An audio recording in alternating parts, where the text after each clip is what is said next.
బ్రాహ్మణులు ఉన్నారో, ఎక్కడెక్కడైతే గోవులు ఉన్నాయో, ఎక్కడెక్కడైతే యజ్ఞయాగాదులు జరుగుతున్నాయో వాటిని అన్నింటినీ నాశనం చేసేయండి అన్నాడు.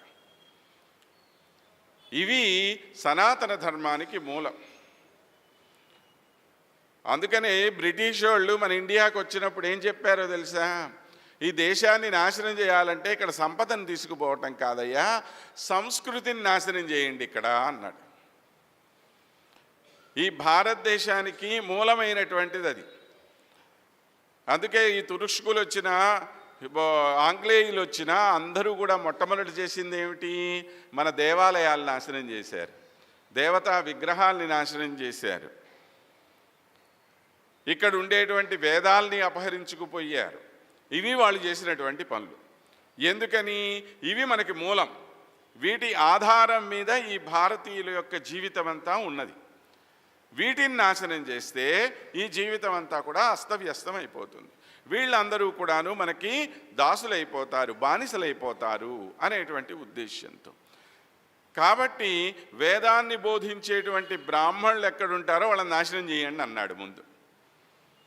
మన ధర్మానికి మూలమైనటువంటిది గోవు. ఆ గోవుల్ని నాశనం చేయమన్నాడు. చాలా గోవు అంటే అది కూడా ఓ సాధారణమైనటువంటి జంతువే అని ఈ మధ్య ఎవరో ఒక మహానుభావుడు చెప్తా ఉన్నాడు.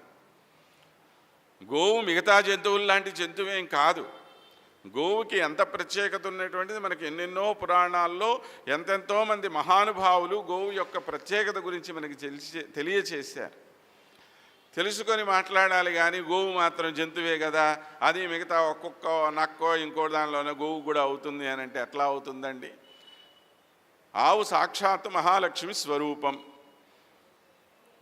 కనుక ఆవుల్ని నాశనం చెయ్యండి అన్నాడు, యజ్ఞయాగాదుల్ని నాశనం చెయ్యండి అని అన్నాడు. ఇవన్నీ చేస్తుండంటారు నాయన మీరు, నెమ్మదిగా దేశం నాశనం అయిపోతుంది, అలా నాశనం అయిన తర్వాత అప్పుడు మనం విజృంభించవచ్చు అని చెప్పాడు. ఇక రాక్షసులకు కావలసింది ఏమిటి కనుక?